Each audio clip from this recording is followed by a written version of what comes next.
Hello viewers, my name is Kule Timothy Nathan, student of State High School, Mkono Campus Form 3, and I'm here to interview one of the young activists we have in Uganda on a theme of transparency, accountability, and corruption in different sectors of Uganda. So you're welcome, sir. Thank you. Hello, my name is Thembo Innocent, a young activist working with several youth-led initiatives in the country. I'm glad to be here. Thank you.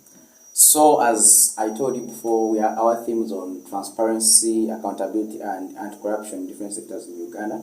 So with your own words, how do you understand that term corruption? Well, thank you for that question. Corruption, and my own understanding, is the dishonest conduct of people in positions of power. It can be anybody in the government, it can be anybody in other institutions like schools, hospitals, name it. Oh, thank you. So like in your own words, was great explanation. How do you think corruption is being practiced in different sectors of Uganda? Well, corruption is done in various ways, most especially perhaps maybe in the government or any other organization. It can be done through embezzlement of funds, Yes. bribery, nepotism, tribalism, and maybe to be much more practical, it's not basically currently, in my understanding and explanation, it's no more of people in positions of power, because even where citizens are now being carriers of corruption. For instance, in schools, yes, at some point it is the paying of vacancies, which is now a trend in the country. But even it happens, even we as parents and students are carriers of corruption. Corruption all begins from a small idea, and as somebody grows all with time, it ends up being widened. Copying itself can be a form of corruption, because that is malpractice in a way. It's cheating, it's dishonest, it's a dishonest conduct. And I can give a scenario where a parent gave a teacher bribe in form of money just because their child was not being allowed in school because they had not done the holiday package. And I was wondering who was losing and who was winning. Yeah, so what you mean, you think corruption is being, like the young children, we are adopting the system of corruption through like our elders, because if like a parent bribed that teacher and that in front of that child, so it means like also that the child was able to see like maybe to make things easier, you have to bribe people. So what you're trying to mean?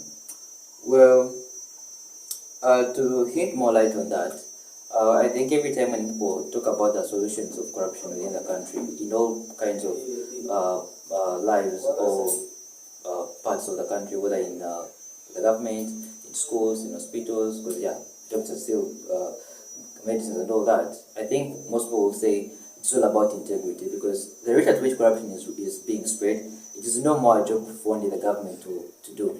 But even actually we as citizens, you and I now have a role to play. So if a parent was able to do that in front of a child, that means that they were showing them that this is the world we live in, this is the way how you have to do it. And as the child is growing, that is being stuck onto his mind, and by the time he's growing, he realizes that, wow, if dad was able to bribe, then I think that is the right thing.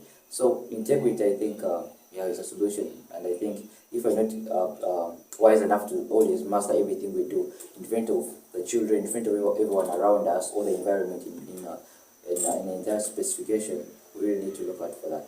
Oh, yeah, I see. That's a good idea. So, like, different sectors have been brought up, like the National Students Anti-Corruption Challenges, where these people are trying to fight corruption, and their voices are not being heard. What do you think are the problems that are limiting their voices, like the young people outside there trying to end corruption are not being heard by the government?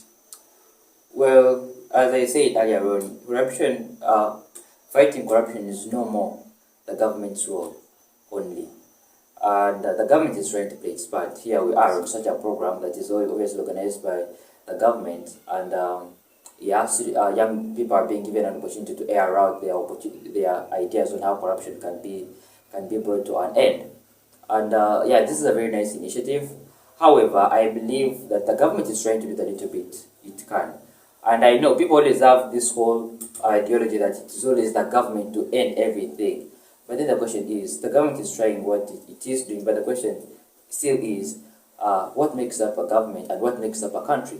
citizens. We are part of the country, and we ourselves need to bring the struggle to an individualistic level, whereby we need to also do the various things we can do to ensure that corruption is brought to an end. And as I said earlier, that integrity can also be instilled in our children, depending on how we do these things, because we need to be careful with our thoughts, for our thoughts will have to be our words. We need to be careful with our words, because our words will become our deeds. We need to be careful of our deeds, because our deeds will become our habits. Our habits will become our character, and our character will later on be our destiny. So even if the government decided to take out everyone that is corrupt within the government, who says that will be the end of corruption if we still have such simple things that are being done by we as people that the next generation is also looking out for? Oh, yeah. Yes, thank you for that good information. So, within the few minutes left, so like I would like to talk to like which message I send to our viewers outside there who are watching, and even the young people outside that trying to change the Uganda, the corrupt Uganda. Which information are you giving them, like the guidance? Which guidance can you give them, like give them the hope and the moral of continuing that what they are doing so far? Well, the world is as it is out of our own thinking, and we can only change it if we change the way we think. And I have shared some of my ideas, basically measuring on integrity, and I've tried to give away how we can apply the integrity. That is through my integrity recipe, as I lined it out. And I always believe in one thing, that we should learn to turn our knowing into growing. I have shared a little bit on what can be done to stop corruption, but perhaps you know much more, and I can assure you that you can still do the little you can within your own capacity and change the world. Recently, we saw the Entebbe saga, how it was a little bit not given attention, not until we tried to embrace our social media, and that's how musicians, people with high followings were able to start spreading the message until it is now currently being worked upon. So, as young people, we should be glad we live in a world of digitalization. And the same way how you just make up a hashtag this, and it is trending all over Twitter, is the same way how we can try to use such utility skills to bring an end to corruption. So let us turn our name into growing. If something like this will be of much importance in bringing corruption to an end, you don't need to wait for another. Or even if you need to wait for another, spread the message around. Utilize digitalization, and also mind about the way you characterize yourself. Because the way you characterize yourself also turns out to be something some other person will pick out from you.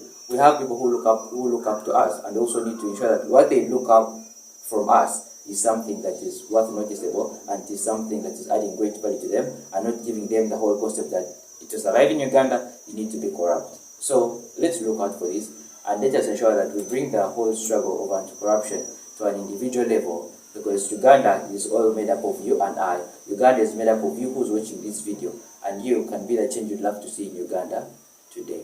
Oh, thank you for that good message to the viewers. You're welcome. So, Mr. Thembo, thank you for the time. I know it has been a hard time to make to this day.